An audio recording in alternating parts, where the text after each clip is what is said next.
It's painful. It's painful seeing people you've been dialyzing with passing on. And you have to purpose in your heart, your journey will be different. Because when you think about your children, when you think about... Well, I really got scared when I heard that I had this feeling that what if she goes away? So most of the times when I get that feeling, I'd like to pray or I'd like to share it with my father. It's a dark journey. It's a dark journey when 1 minute you're okay, the other minute it's an emergency. Usually, we wake up feeling good and go through our daily routines, repeating this cycle. But how often do we pause to appreciate and acknowledge all of this? How frequently do we recall that there are many people around us facing various struggles? This mother was living a problem-free life. Suddenly, everything changed in a moment, and now she battles a serious illness. Her life is at risk, and she may not make it if nothing changes. Hi, my name is Wanjiru Karumba. I'm a wife, a mother of 3, and last year, April, I was diagnosed with kidney failure. And from last year, April, I've been going through dialysis, looking forward now to go through transplant. It was just a normal day. I was, during that week, I was unwell, and by the time we were getting to Saturday, I was feeling so sick. So on Sunday, I went to the hospital, and by the time I was getting there, my pressure was around 253 over 187, and it turned out to be an emergency, but we didn't know what was awaiting us on the other side. So they had to test all my vitals to see if it's heart attack or stroke. Then eventually, after all the tests, they found the issue was my kidneys. It's a dark journey. It's a dark journey when 1 minute you're okay, the other minute it's an emergency. My full names are Frederick Karumba. I'm also known as DJ Kroba. I'm a follower of Christ. I'm married, I have kids, and I'm a DJ and post-production sound designer. My wife does dialysis twice a week, every Monday and every Thursday.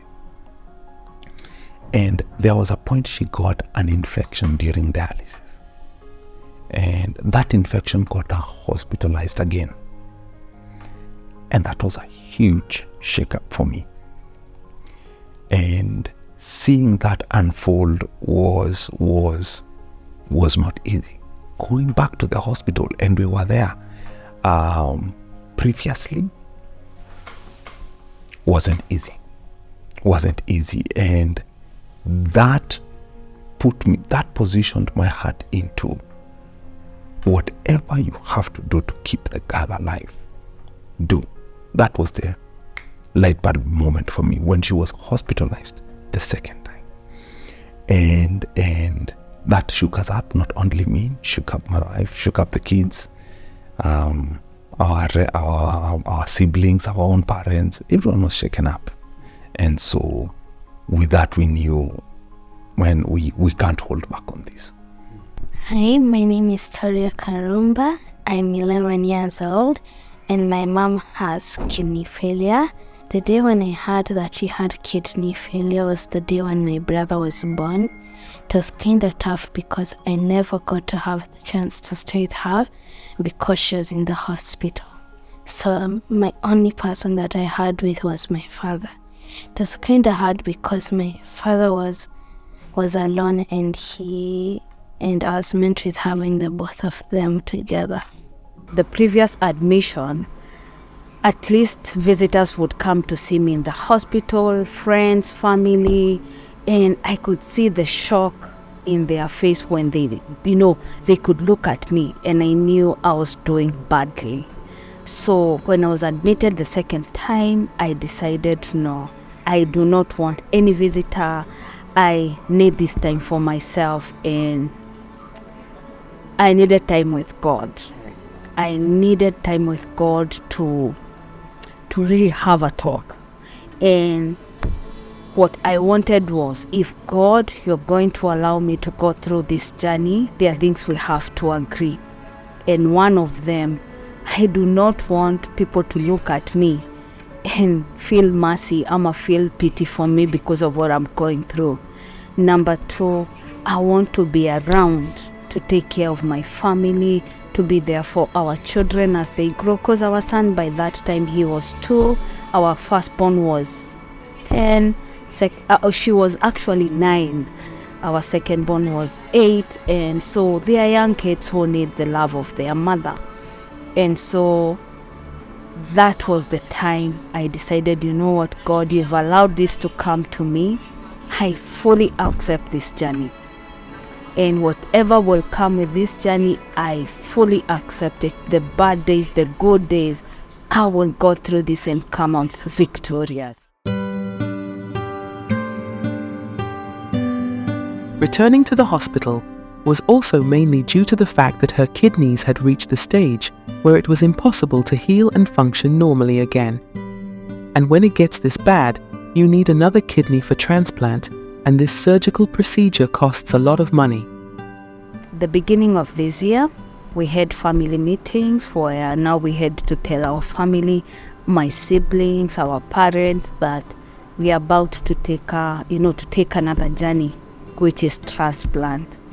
Transplant come in many phases. The first thing is you need a donor, and the best person to donate is your sibling.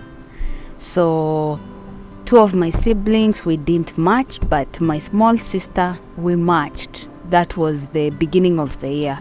But we were hesitant because we thought she's young, she's 25. So we decided, for 25, you need to be sure she is making a solid decision. And we didn't want to be selfish. So we decided to give her time, and she came back.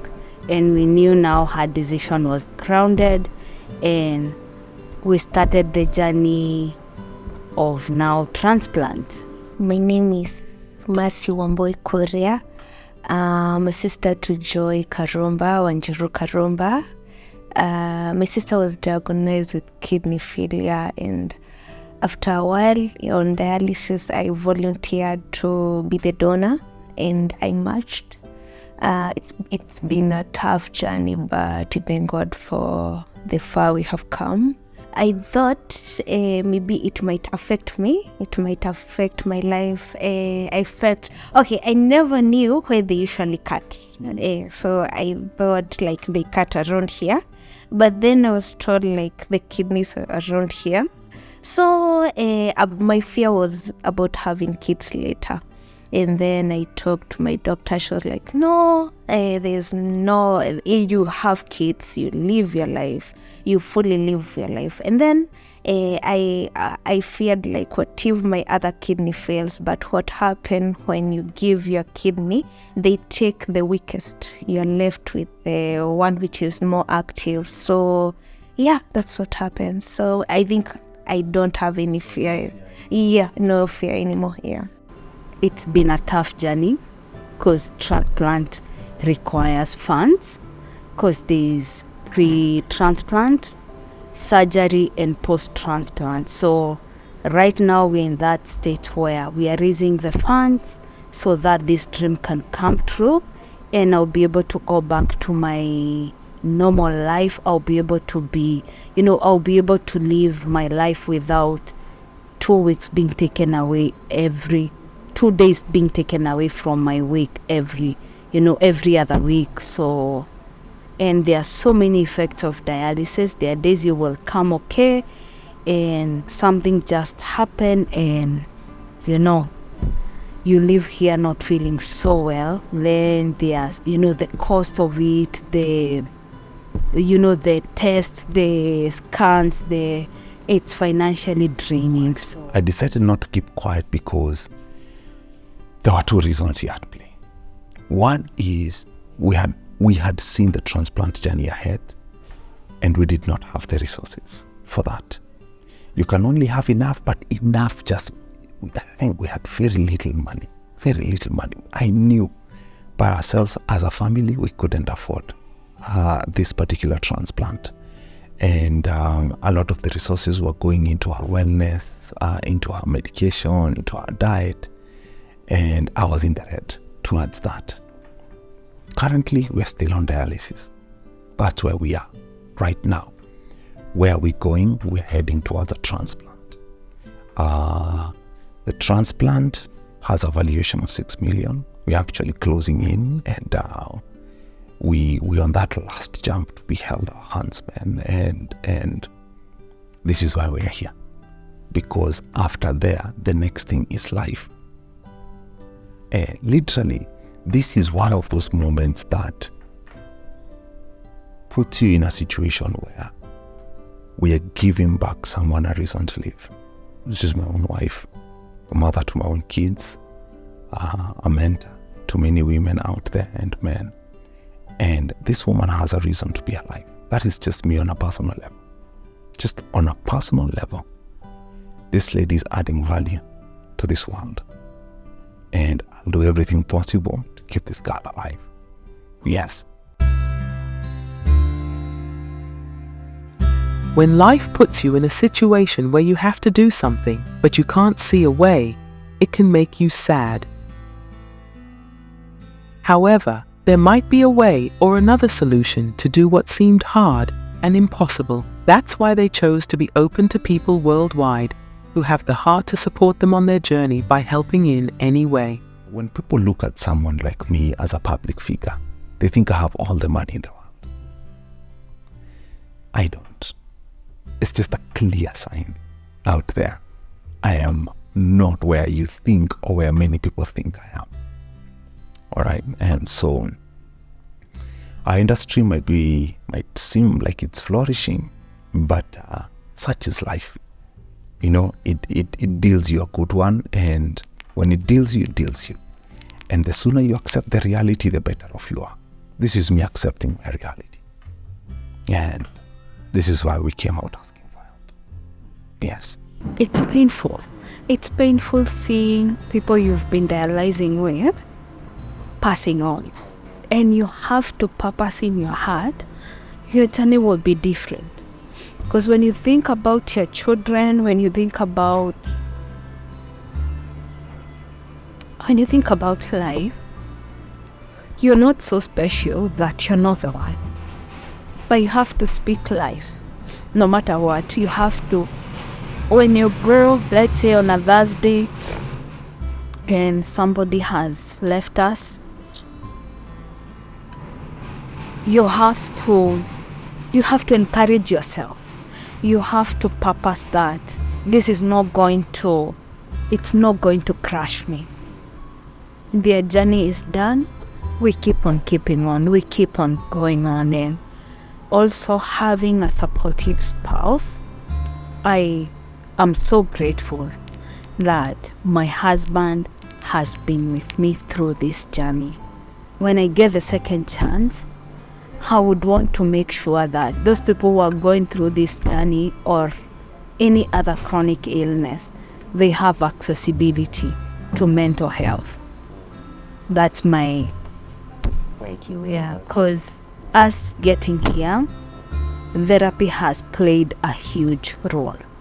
You know, having someone to talk to, it has played, you know, and not very many people have this, you know, not very many people who know about how therapy, you know, can play a role in such a situation.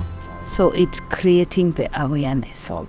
Number 2 is I will give whatever I'm doing my all. Because life is a gift. You have it today. Today you are at the airport flying and all that. The next day you're in the hospital. So for anyone who is watching, enjoy your life. Take care of yourself. And if you are going through a situation where you feel like the world is coming to an end, an end, hold on. It's get better. If you're on denial, it's okay. You will get to that place where you'll be able to accept it and embrace it, and you have to believe this was meant to be part of your journey. This is going to leave you as a better person. So keep on keeping on.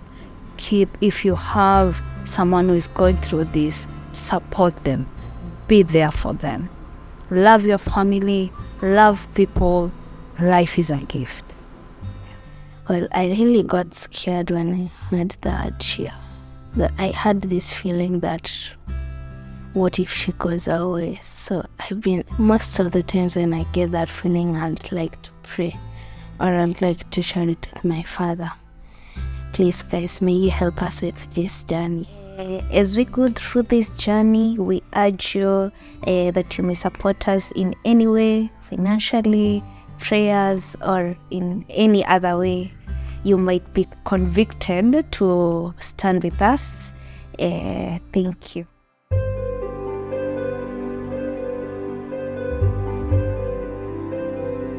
If you feel moved to make a difference, kindly make a donation through givinglife.com. The link is available in the description and always in the top comments of this video. I hope, and this is something innately in my heart right now, that this story, this thing that we are going through is not for us. I have a feeling this story is going to make sense to someone a year down the line, 10 years down the line, or maybe forever. That someone will one day bump into this video after this transplant and they will say, I know this journey and I have seen God in this journey. And that is my goal. My goal is I just want people to see the sense of community and how community can hold each other to cross a bridge that is insurmountable. That's what is in my heart right now. Your support means the world to them. Every contribution, no matter how big or small, makes a significant impact on their journey. Together, we can lend a helping hand to this family. Thanks for watching. I am Mariam Broadbent, and this is Afrimax English. Please remember to subscribe.